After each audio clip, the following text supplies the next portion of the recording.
Pawan Kalyan health condition పై Mumbai doctors కుండబద్దలు కొట్టేశారు. ఉన్న పళంగా surgery చేయాల్సిందే అని తేల్చేశారు. పవన్ కూడా సర్జరీకి రెడీ అయ్యారు. ఇంతకీ పవన్ కళ్యాణ్ రెండు భుజాలకి ఏమైంది?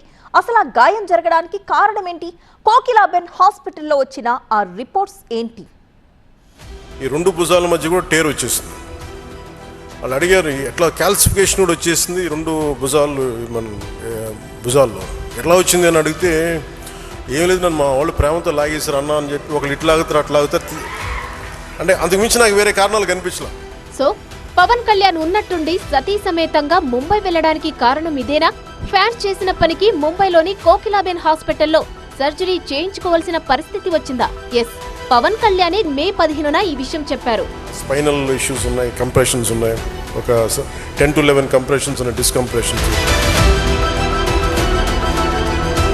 నా పెయిన్ టాలరెన్స్ చాలా ఎక్కువ, అంటే లోపల తెగిపోయినా కానీ నాకు అర్థం కాదు. ఏదో ఇబ్బంది ఉంది ఇలా అనుకుని వెళ్ళిపోతూ ఉంటాను. తర్వాత టోటల్ 2.5 inches ఎలా కదులుతున్నావు అంటారు డాక్టర్. ప్రాబ్లం ఏంటో పవన్ కళ్యాణ్ కి క్లియర్ గా చెప్పేశారు కోకిలాబెన్ హాస్పిటల్ డాక్టర్లు. రెండు భుజాలను పరీక్షించిన ముంబై వైద్యులు రొటేటర్ కఫ్ సమస్య, రెండు భుజాల కండరాల్లో గాయం తీవ్రత చాలా ఎక్కువగా ఉన్నట్టు తేల్చారు.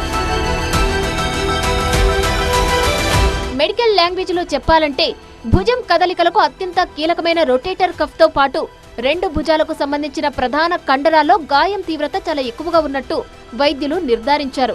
స్కానింగ్ విజువల్స్ పవన్ కళ్యాణ్ కు చూపిస్తూ భుజాల లోపల కండరాలు ఎంతలా దెబ్బతిన్నాయో పవన్ కు డాక్టర్లు వివరించారు. టాబ్లెట్లతోనో ఫిజియోథెరపీతోనో ఇది తగ్గే పరిస్థితి లేదని, ఉన్న పళంగా సర్జరీ ఒకటి దీనికి మార్గమని తేల్చి చెప్పారు. సర్జరీ తర్వాత లాంగ్ రెస్ట్ ఖచ్చితంగా అవసరమని సూచించారు.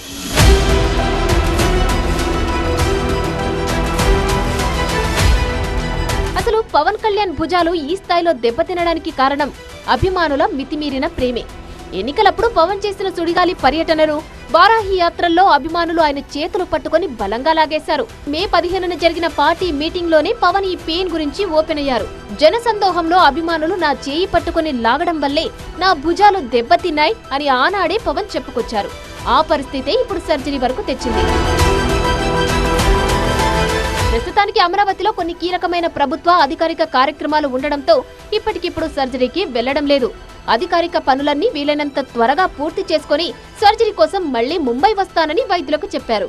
సర్జరీ జరగడమైతే ఖాయమైంది గానీ అది ఏ తేదీన జరుగుతుందనేది పవన్ తీసుకునే నిర్ణయంపైనే ఆధారపడి ఉంది. డిప్యూటీ సీఎం త్వరగా కోలుకోవాలని అటు కూటమి నేతలు ఇటు అభిమానులు కోరుకుంటున్నారు.